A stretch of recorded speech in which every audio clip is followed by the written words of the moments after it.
So what if I told you that the cure for your lingering bad mood isn't actually in your head at all, Right.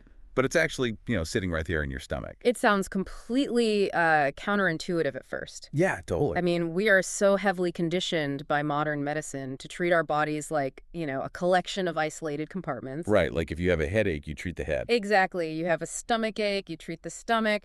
We really rarely stop to consider that the entire system might just be running off, well, a single centralized control board. Which is exactly why we're unpacking today's source material. So welcome to the Deep Dives. Glad to be here. For today's analysis, we are looking at this really fascinating transcript from a program called Mission Experienced Energetic Citizen. Yes, specifically episode 42. Right, episode 42, which has this amazing title, The Gut Microbiome, the Engineering of Internal Immunity.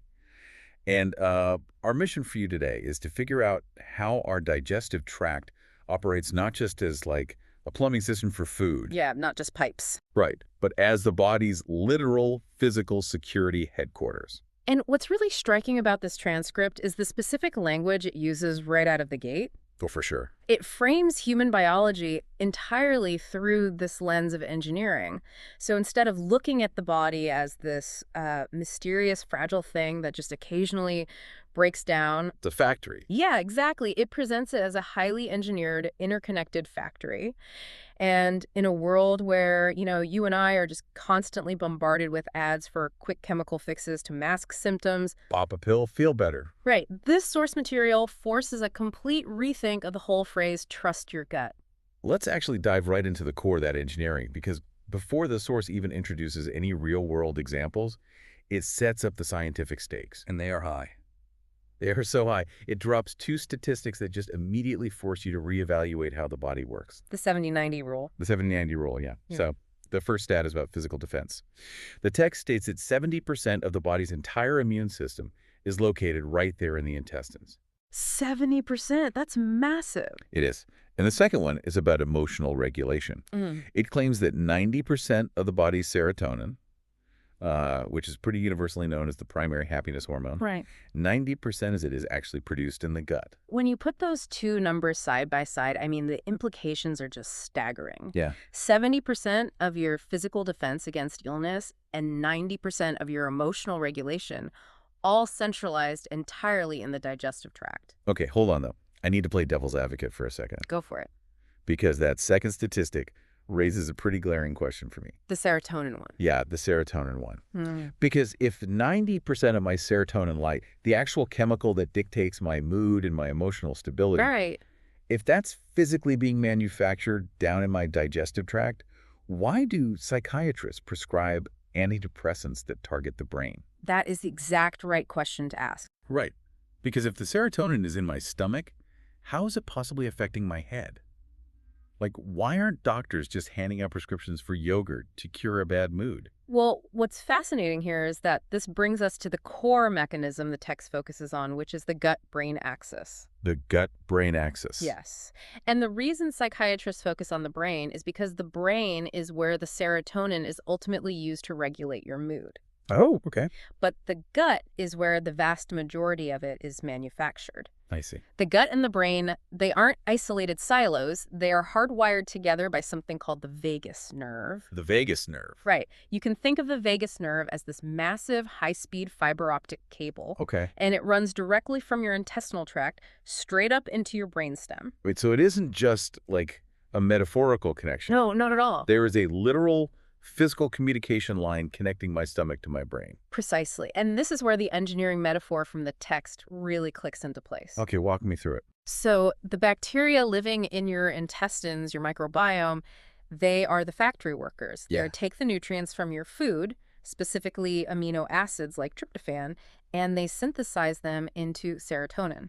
Okay, so they're literally building it on the floor. Exactly. And once they manufacture those neurochemicals, they send electrical and chemical signals right up that vagus nerve superhighway directly to the brain. Wow. So if you don't have the right bacteria doing the manufacturing down on the factory floor, the brain just simply doesn't receive the signals or the chemical precursors it needs to keep you emotionally stable.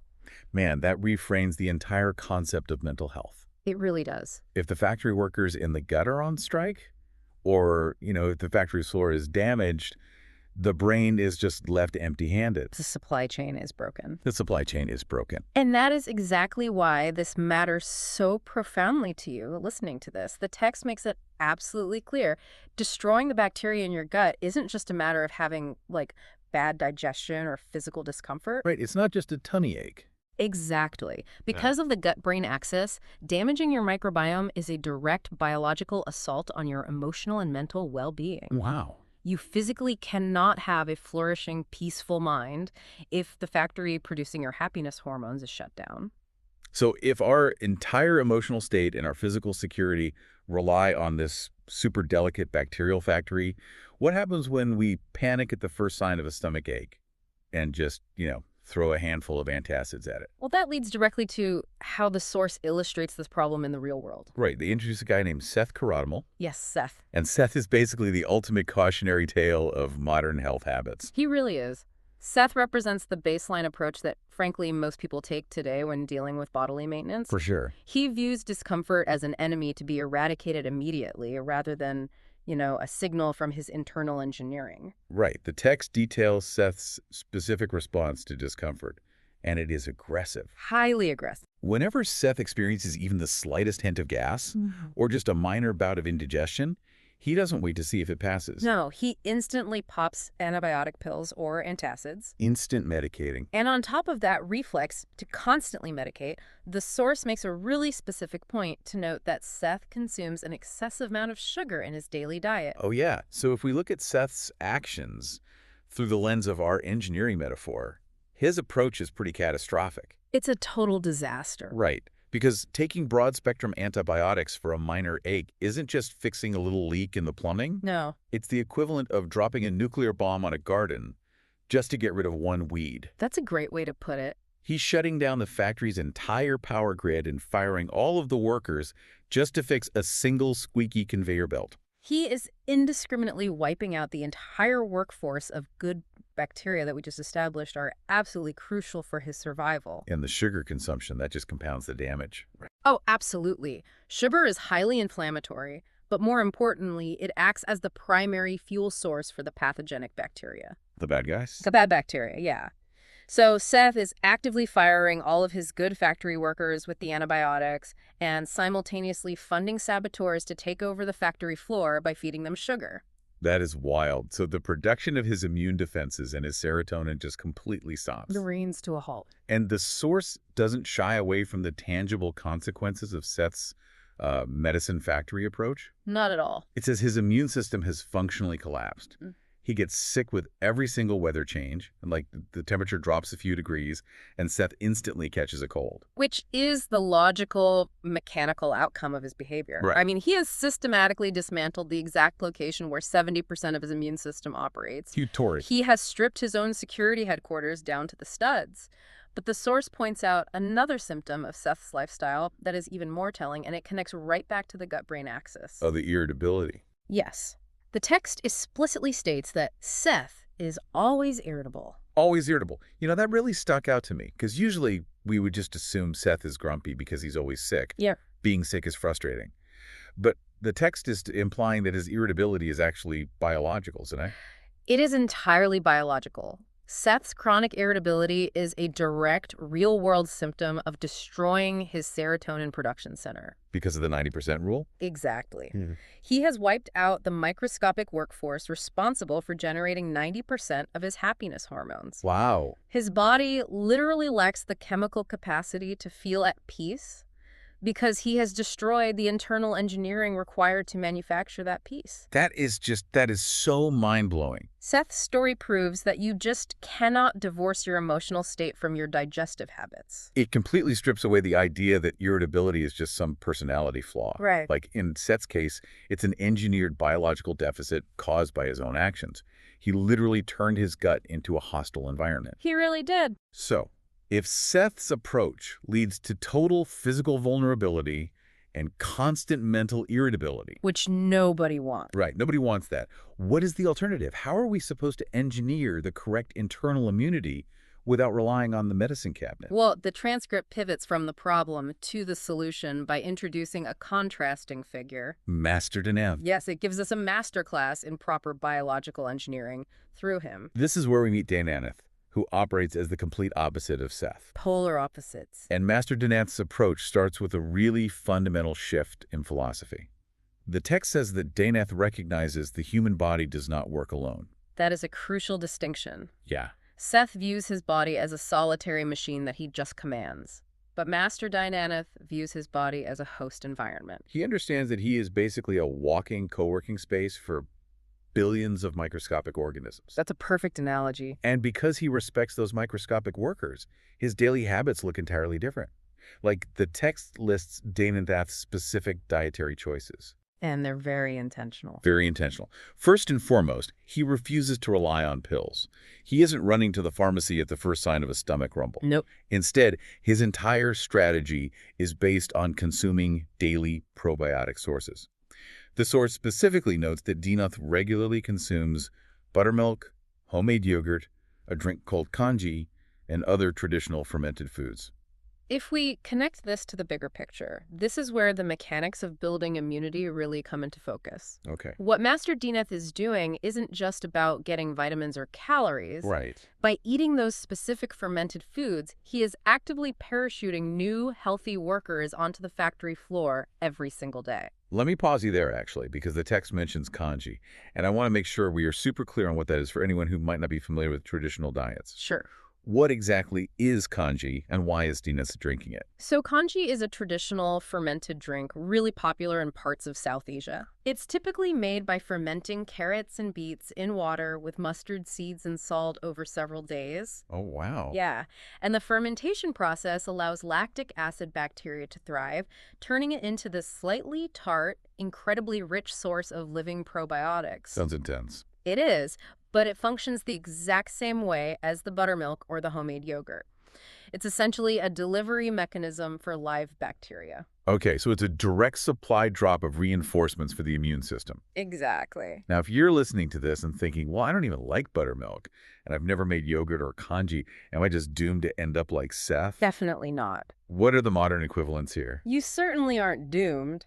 The specific foods Dinanath eats are culturally specific examples, sure, but the biological principle is universal. Okay, good to know. If you don't like buttermilk, the principle applies to any naturally fermented food that contains live, active cultures. So, like, what? That includes things like kombucha, kefir, raw sauerkraut, kimchi, or even high-quality pickles that have been fermented in brine rather than just, soaked in vinegar. Okay, so the goal is simply to introduce living, beneficial bacteria into your digestive tract. Right. And the source uses a really evocative phrase for this process. It says, Dinanath is cultivating his internal garden. Cultivating his internal garden. I love that. It's a much more accurate metaphor than a factory, ultimately. Yeah, factories feel so cold. Right. A factory implies machines that you can just turn off and on. But a garden is a living ecosystem. It needs care. It requires daily tending. It requires the right soil and the right seeds to flourish. By consuming these probiotic foods daily, Dinanath is constantly reseeding his internal garden. He's making sure the good guys outnumber the bad guys. He is ensuring that the good bacteria always outnumber the pathogens. And the text makes it clear that this isn't just like a nice wellness routine. It produces hard results. Measurable results. Because Dinanath maintains this proactive diet, the source says he possesses bulletproof immunity. Bulletproof. While Seth's system collapses when the wind blows, Dinanath remains healthy because his 70% immune headquarters is fully staffed, well-fed, and ready to deploy at a moment's notice. But there is a very specific structural reason why Dinanath's discipline is so vital, and the transcript introduces this fascinating biological threshold to explain it. Yes, this was the part that really made me sit up and take notes. It's a huge point.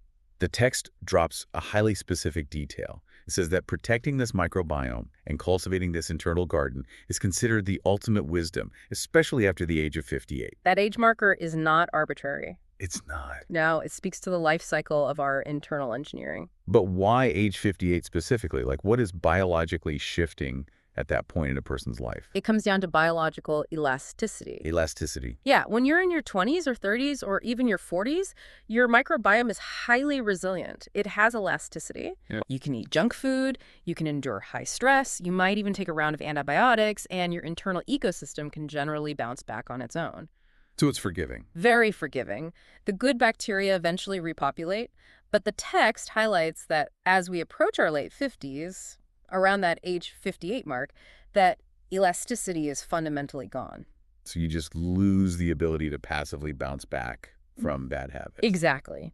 The body's natural ability to regenerate that bacterial workforce slows down drastically. Oh, man. If you take an antibiotic at age 60 and wipe out your factory floor, the good bacteria do not just automatically return. They're just gone. They're gone. And in biology, there is no such thing as empty real estate. Someone is moving in. If the good bacteria aren't there to claim the space, the bad bacteria, the pathogens, the weeds, they permanently take over the territory. That is a massive biological insight. It's scary, honestly. It is. If you don't actively parachute new workers in daily through fermented foods at that age, the hostile squatters just permanently take over the factory. And that is why the source calls it the ultimate wisdom. Yeah. By the time you reach your late 50s, maintaining the integrity of that 70% immune system and that 90% serotonin factory is no longer optional. It's mandatory. It is the absolute difference between a vibrant, energetic later life and a life plagued by constant illness and irritability like Seth. Wow. You can no longer take your internal workforce for granted. You have to actively protect and employ them. It's a completely symbiotic relationship. 100%. We feed them the fermented foods, we give them a safe environment to thrive, and in return, they literally manufacture our bulletproof immunity and our emotional stability. It is one of the most elegant engineering systems in nature. Let's pull all these threads together then. If we're going to distill everything we've unpacked from this transcript today, what's the ultimate takeaway for you listening? The golden rule. Right. How do we apply Master Dinanath's wisdom right now? The text actually synthesizes the entire concept into one golden rule. And it's a rule that demands consistency over intensity. Yes. The rule is this. Do not turn your gut into a medicine factory. Stop indiscriminately wiping out your internal ecosystem with unnecessary pills and excess sugar. Stop firing your workers. Right. Instead, make your gut a welcoming home for friendly bacteria. And the text provides a very clear, actionable step to achieve this. You must consume at least one probiotic source every single day.